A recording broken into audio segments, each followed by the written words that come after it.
Hooray! One for luck. Hip hip. Hooray! Thank you very much. We doing photos?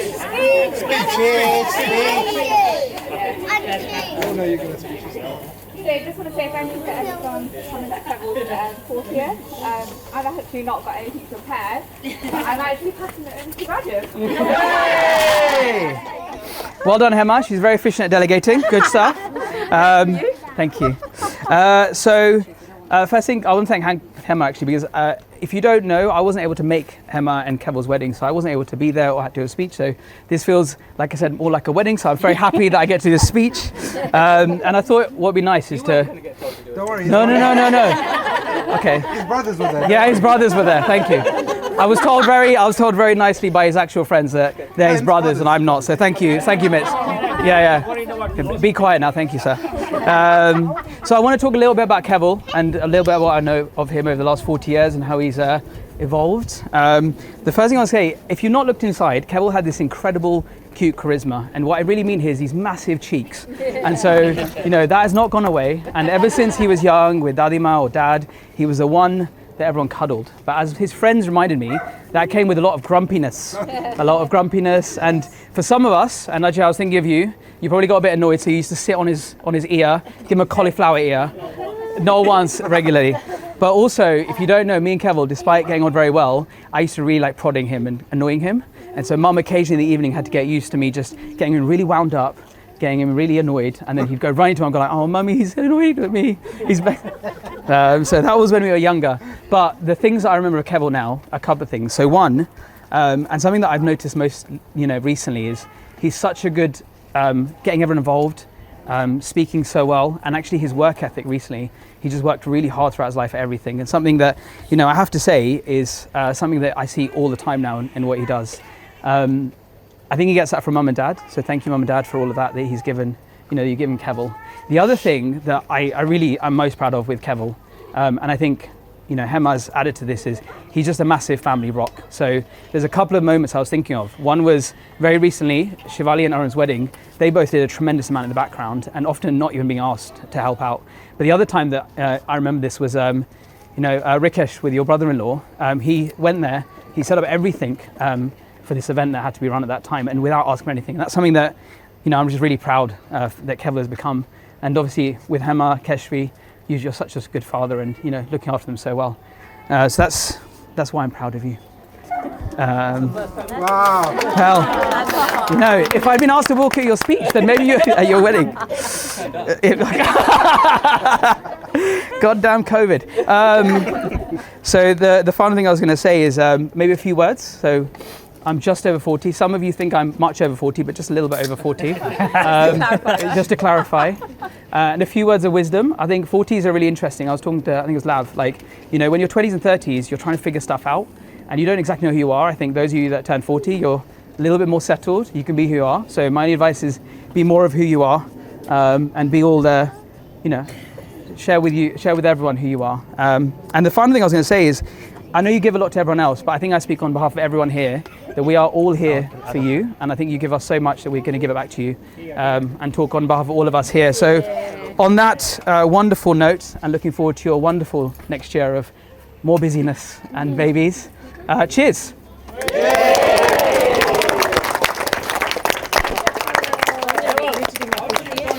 were only like that yesterday. Time flies, isn't it? It's very good. So we're just going to hand over to Shiv. I think that thing has Oh, to. Natasha. Oh no, it's okay. You go first. You got mic. Are you mic up? Can I put you down now? Come forward, yeah. No. Yes, put it down. I can you can help me if I get stuck. It's so much nicer. I've never done a speech on my phone. So in tribute to Keval, I was going to do this speech off the cuff. Then I read Natasha's speech and I thought I'd better have something prepared here. The reason for that is Kev's done multiple speeches for me over decades of our friendship. He's never prepared but produces absolute gold. That's what impresses me most about Keval. As he gets older, he has become incredibly articulate in the art of conversation. Many times I end up admiring the art of how he's saying something instead of actually listening to what he's saying. To put it bluntly, if I was his wife, I would lose every argument, and I could do with winning some of those at home. Explain everything. I give up. I'm Kev's second oldest friend, Vic being the first. There's a camera, but he decided he couldn't make it. Kev and I met at secondary school, but our friendship grew to new levels at college. What made the relationship grow were the similarities between us, especially in an age where we're all just trying to figure things out. Kev is the heart of our friendship group, and it's his parents that made him that. They have loved him, raised him, educated him, and in turn, he at 40 is an incredibly intelligent man with a beautiful home, wife, daughter, number 2 on the way, and I'll leave the fact that he drives a Tesla. Back at 17, 18, 19, Kev and I were not drinkers. We weren't gamers. We loved going out for vibes, but it was him and I that would always drive in. That was our thing. We would clean the cars, we'd go into town, we'd watch the crowd, and many nights were spent enjoying just the night in its purity. Yeah, we believe you. Watching's fun, man. Yeah, followed by dropping everyone home, and for us, that was just a time to be alive.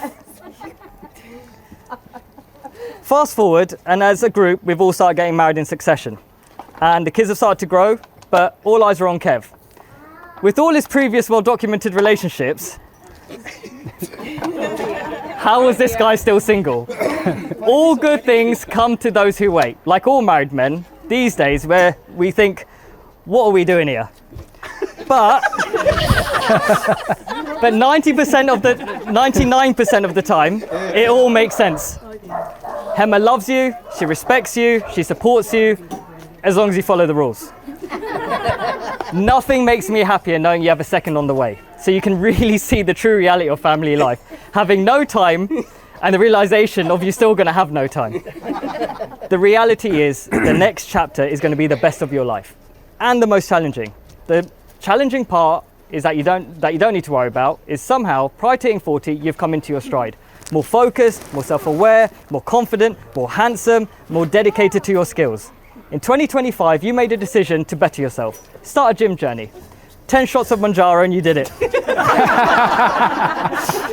Obviously, for those who don't know, Kev was so focused and relentless at achieving his goal. I was in touch with him regularly, and believe me when I say he went all in. The sacrifices he made to achieve this goal over 18 months ago, let me tell you, Hema, this guy's not going to be around for the next 40 years, but he's going to continue to love you, support you, and give you every ounce to this family. This speech could have gone down many routes, but this was the route that I felt was the most fitting. He has done so much for so many people in this room today in celebrating 40 years from baby to man. He deserves to have his flowers, to be thanked and to be reminded of what it means. So make sure today you just take 5 minutes just to remind him of the things he's done over your lives that have touched you. Thank you, Keval. I don't think I'll be exactly where I am today without you. I mean that, and happy birthday. You wait 5 years to be there. I did. Oh yeah. I need it. No, because they're recording it. Yeah, just put up my content. Yeah. Here, open your shirt. Small side out. He Small side obviously out. read what I wrote and thought I need to make this Turn better. it around. Turn it around. Oh, sorry. And now I'm like, what do I do? So I'm gonna.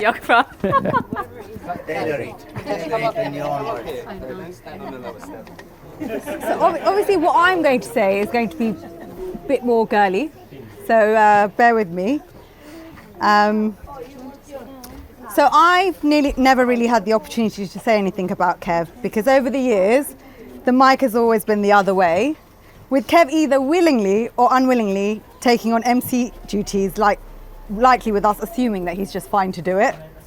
So when Hema mentioned that there was going to be the chance to say a few words, I decided to take it. Keval is my oldest, truest friend. We spent many years together, Shivam, Kev and I, almost referred to, or at the very least in my head, as the same person. And even if neither of them see it like that, that is always how I will see it. No matter how strange it was to others at the time, it was everything I could have dreamt, and it was my favorite normal.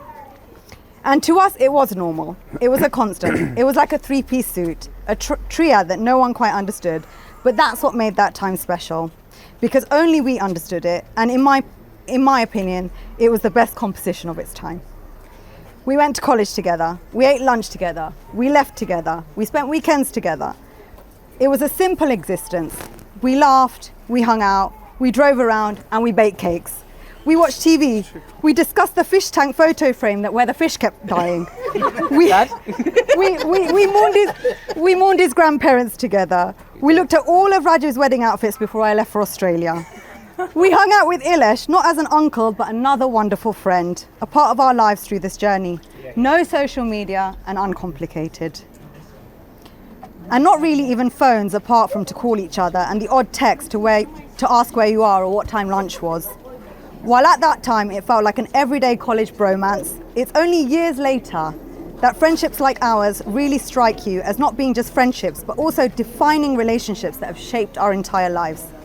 Not boring, but simple, real life pleasures that allowed us to just be. Love and mutual respect were at the core, no matter what the outside world said or felt. We supported each other and we all loved each other. In that vein, I would not be the same person I am today without the support and confidence Keval gave me, particularly through those years. College was an interesting time, but with two guys, a girl and a noodle place at its heart, I believe that the foundation of this friendship, my marriage, and our entire wider circle would be substantially different. Keval, now a man, will always be somewhere at the centre of our world for the rest of our lives and will continue to support us silently. But I never believe it goes unnoticed. So why do I say silently? Keval will, naturally and without hesitation, support every decision you make. He does this without judgment, without asking why, without any opinion. He will hang out with me every day and give me joy and confidence in a place where it was easily quashed. I wanted to almost describe our relationship as a buffer, but that wouldn't be fair, because that would be like it was survival. Do I think we loved college because of the friendship that we all had? Yes. Do I hope that you feel the same? I hope so. We blocked out the noise, the chaos, and the criticism. While the actual who, what, where, how is actually a huge blur, and surely that's a good thing, there's a few printed photos, the odd digital camera downloaded on a desktop. What will always remain is the feeling of all of our friendship over those years, a feeling that is remembered as joy. So now, most recently, he created a YouTube music video for Shiv without it being a chore. He will save my wedding photos in his storage capacity for nearly 12 years and has never asked me when I'm going to be responsible for them. Oh, shit. Yeah. He'll allow me to explore a podcast in the end that we never released it because he respected that it gave me a platform to work through some of the most difficult times of my life. And he never mentioned it once as a waste of time or a failure. There was like never any pressure. He takes photos of all our kids' birthdays. He took photos at my koro anytime you ask, and he never asks anyone for a penny. And while it's one of his many talents, and we should all respect that, he allows us to take advantage of that in the fact that it's what friends do, that kind of mentality. He even took on a piece of work for one of my clients where the outcome wasn't what we expected, but he never ever allowed me to take the blame for that, and he never allowed any of the guilt to decipher in that moment. We secretly planned his proposal, and I got the honour of being the third wheel and not being asked to leave, as well as being given the chance to take part in the wedding, front and centre stage, which was so special. When blood is not always thicker than moments, these moments create a foundation, a solid impact, and an unforgettable feeling. While many of you are lucky to have him as your family, I'm lucky to have him as chosen family and to also be chosen by him. I'm not finished, is that all right? Can I carry on? And that is who Keval was and remains. A silent supporter, a humble artist, a wonderful father, son and brother, and the most remarkable friend. We love you so much, and we hope the next few years are everything you wish for and deserve. Never taking centre stage, but actually always at our centre. Happy birthday to our wonderful Keval.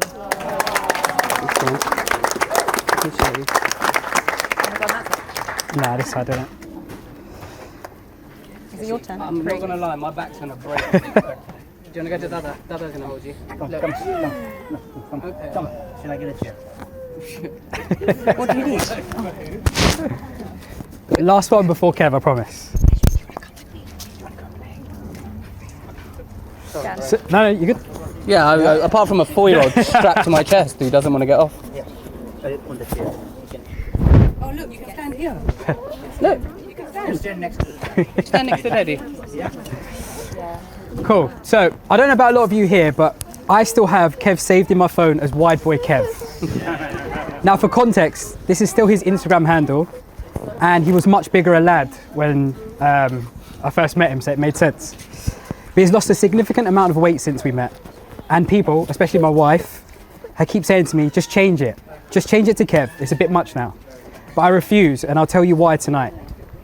6 years ago, this gorgeous 5'6" man slid into my DMs on Instagram. And before anyone says anything, this is a completely wholesome story, I promise.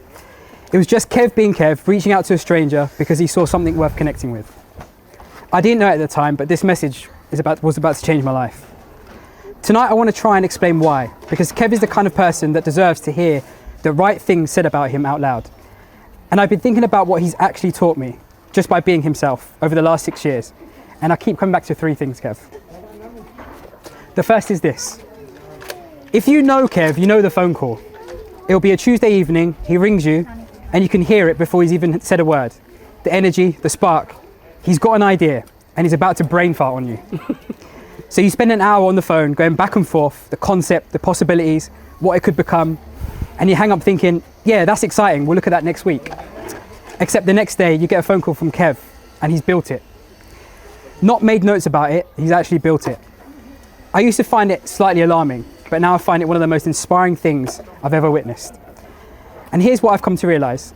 Kev doesn't build out of productivity. He's never chasing output. He builds because he genuinely cares about the thing that it becomes, and more importantly, who it's for. And the most impressive thing about Kev that he's ever built, it isn't a website, it isn't a project, it isn't a business, it's this room. The way he connects people, the way he sees 2 people who don't know each other yet, and somehow already knows that they should. The way he builds on friendships with love and care. And then one day you look around and realize that some of the most important people in your life got there because of Kev. Kev doesn't just build things, he builds moments and he builds people. What he's taught me is this: don't just build fast, build things that last. And that leads me to the second thing. I need that one. Yeah. That's just Kev, the bar. yeah. Okay, yeah. It was 4 click, yeah. Kev has a way of teaching that is so gentle you almost don't notice it's happening. He doesn't lecture and he doesn't push. He just reflects something back at you, a version of you that's a little clearer, a little bit more capable, and a little bit more certain of who you are than the version you woke up that morning.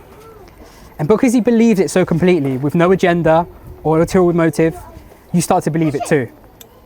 I, like many of you here today, have walked away from conversations with Kev feeling genuinely invincible. Not because he told me what I wanted to hear, but because he saw something real. The way only someone who is truly paying attention can. That is a rare gift. Most people are too busy, they're too distracted or caught up in their own story to really see yours. Kev sees yours, and then he makes you see it too. And finally, we've all experienced this here, but Kev gives, and he gives freely and generously, without condition and without keeping score. His time, his ideas, his energy, he hands it out like it costs him nothing. And maybe for him it doesn't. Maybe that's just who he is. But people on the receiving end of it, and there are many of us here today, we feel it.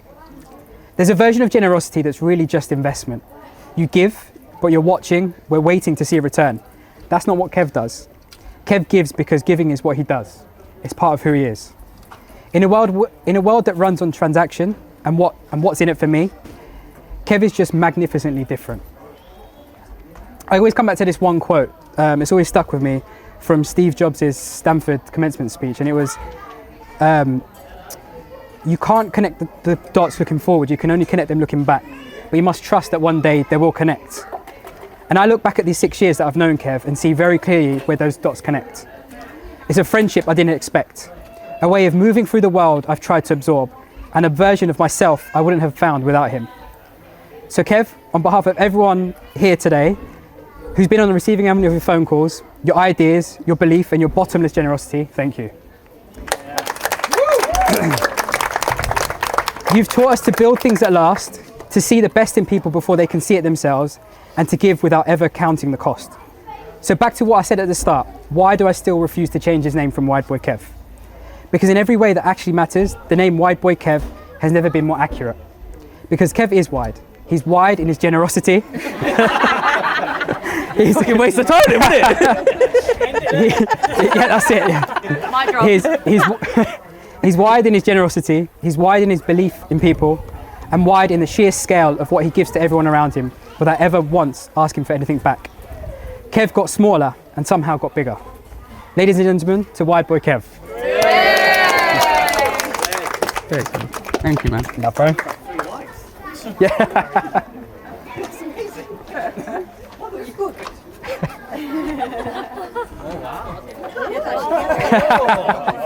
Best till last, eh? Well, half the people are gone, but it's fine.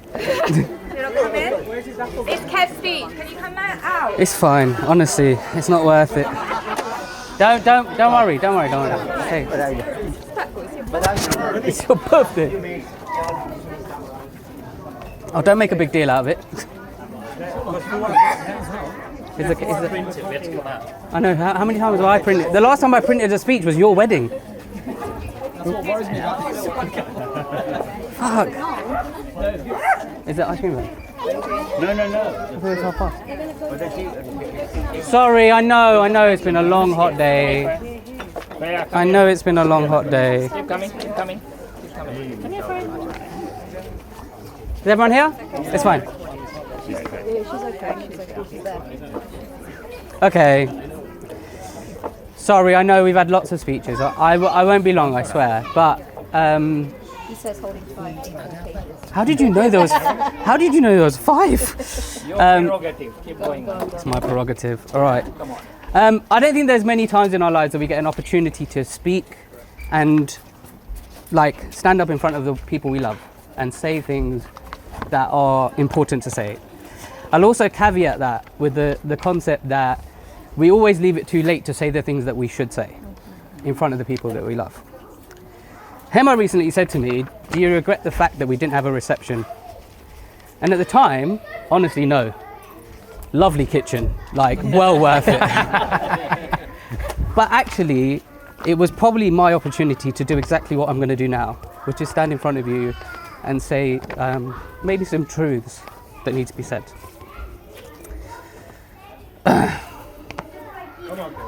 Yeah, sorry.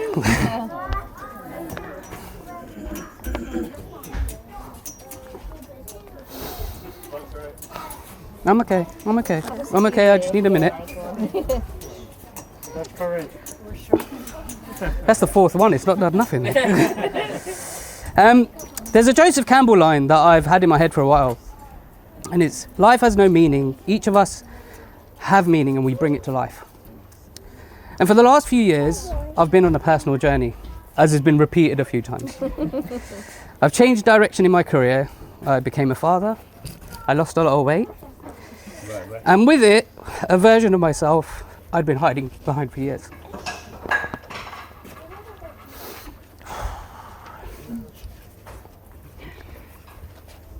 You need to turn around. You're making this harder. You need to be sent inside instead of getting everyone else. I ended up questioning where I fit in the world. Success at home wasn't the problem. I felt loved, I felt supported. But I didn't feel like I was providing in the way that I'd like to. I lost my mojo and my purpose. Sorry.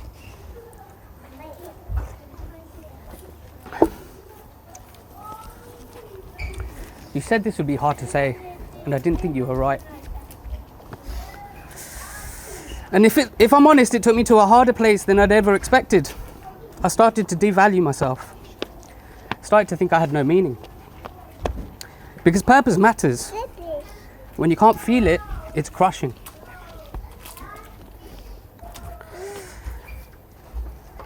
But we got through it. We're here today. And a big part of that was the boys.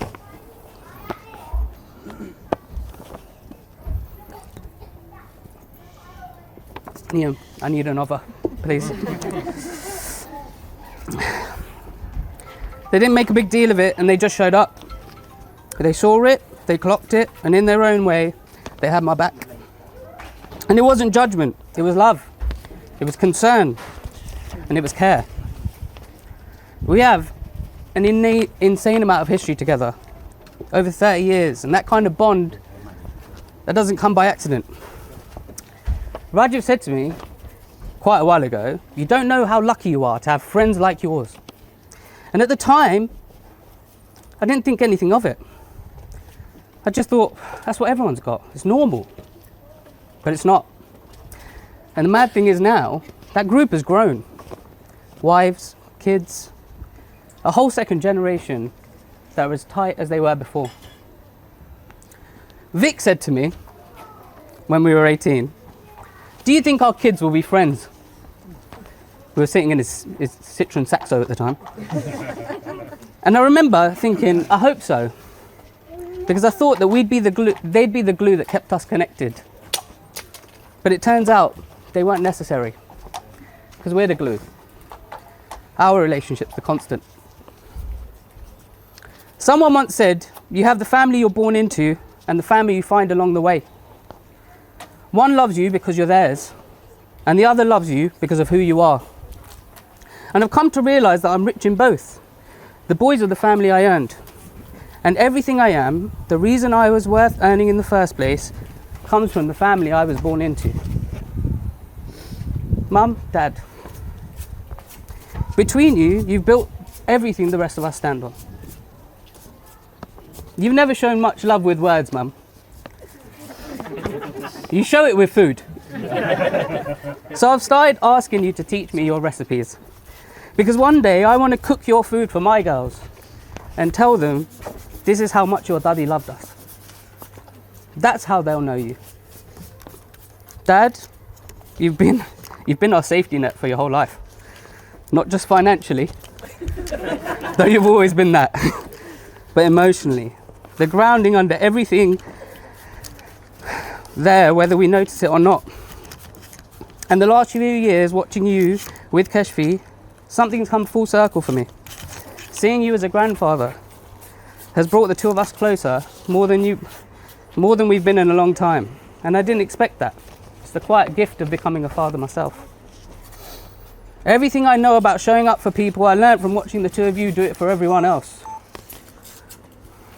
This also seems like a good point to raise a toast to all the fathers. Happy Father's Day. Sorry, there's only a couple more things to go. Ilesh. The word uncle has never really covered it. He's been an uncle, an older brother, a mate, and all at once. A nomad through my life, turning up wherever and whatever role I needed. He's so woven into my world that you've probably got invited to more of the boys' weddings before I did. But Ilesh is the one that taught me how to actually live, to say yes, to take the chance, even the risky ones, especially the risky ones. And a lot of those stories that I've got are because you were there. But here's the thing I want to say to you most. Everything I said earlier about the dark couple of years and about losing my sense of worth, the fact that I can stand here and say it out loud, that's because of you. He's the one that showed me that it's okay not to be okay. And more importantly, to say it out loud to the people you love. You may never realize the impact you've had on us, especially me, and how much your guidance has shaped the people we've become. Your legacy already lives in us. T-Bone? Just feels weird to call you Rajiv. Yes. We haven't been the closest, but I've always known that you're there. You cast a bloody long shadow. And frankly, in everything, education, career, family. Shall I carry on? But you didn't do it, you did it properly. And for a long time, I measured myself against you. I was bound to fail. But what I realized much later in life is that you showed what was possible, not what the benchmark was. I do think back to our wedding, and it was complicated and it was hard. And you weren't there in the way that any of us wanted. But you made me realise how much your presence mattered.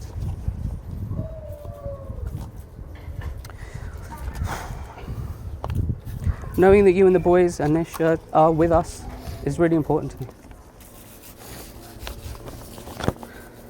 Right, now the hardest ones. I'm sorry, it's long. Can you look that way? I could talk about you for 5 minutes on your own. First of all, I'm 25 kilo lighter because of you. Yay. And not because you told me to do it, but because you showed me what it looks like to decide to better yourself and invest in yourself. You inspired it, and somehow you made me believe I could do it. And you're selfless beyond measure. You help everyone, even when they don't ask you to help them. That was weighted. But that's who you are. You carry people quietly and constantly. You are routines and plans, and I am, let's just see. But somewhere in the middle, we've worked out that middle ground of raising a child and another and building this home. But really, the truth is you've just made me better in every way. And I don't say thank you enough. So, thank you. I used to think that success was measurable and comparable. Money, wealth, the car you drive, the rat race, the stuff that makes people decide your value before you've even opened your mouth. And I know how that sounds, but it's the world a lot of us grew up in. I was wrong. Because Keshvi came along and rewired that for me. She made it impossible to pretend that those things are the point. Keshvi showed me what love actually is. And now with the baby on the way, if I'm honest, I'm a bit apprehensive. Because if I love one daughter like this, how on earth am I meant to do it twice? The truth is, I'm the most successful man alive. And no one can tell me otherwise. Because I get to come home to my family, and a family who loves me back, even when I'm in my own head. So Campbell was right. Life has no meaning. You're all the ones that give it that meaning. So thank you for being the reason that I can stand up here and say that. Cheers.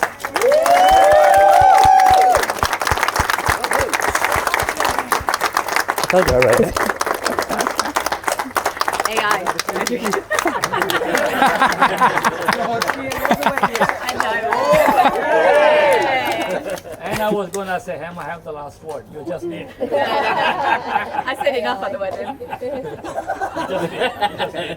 I cried for 5 minutes straight. What do you mean? Thank you.